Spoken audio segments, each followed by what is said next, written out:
இன்னைக்கு இவ்வளவு கூட்டம் இருக்குது. எங்கேயாச்சும் காவல்துறை இருக்காங்களா? இருக்கிறாங்களா? திமுக தலைவர் வந்தா 2000 காவலர் நிறுத்துறாங்க.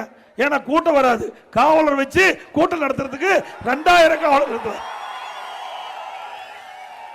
அண்ணா திமுக நீங்க பாதுகாப்பு கொடுத்தாலும் கொடுக்காவிட்டாலும் எங்களுடைய தொண்டர்கள் முழு பாதுகாப்போடு மக்களை பாதுகாப்பார்.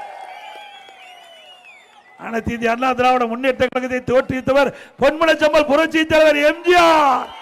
தீய சக்தி திமுகவை வீழ்த்த வேண்டும், அதற்காக தொடங்கப்பட்ட கட்சி அண்ணா திமுக கட்சி. மாண்புமிகு அம்மா அவர்கள் பொன்மனச்செம்மல் புரட்சி தலைவர் எம்ஜிஆர் தொடங்கப்பட்ட கட்சியை கட்டிக்காத்த தலைவை புரட்சி தலைவர் அம்மா.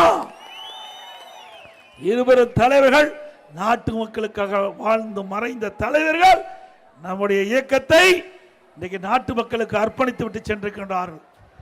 இந்த இயக்கம் மக்களுக்காக பாடுபடுகின்ற இயக்கம். திராவிட முன்னேற்ற கழகம் குடும்பத்துக்காக பாடுபடுகின்ற இயக்கம்.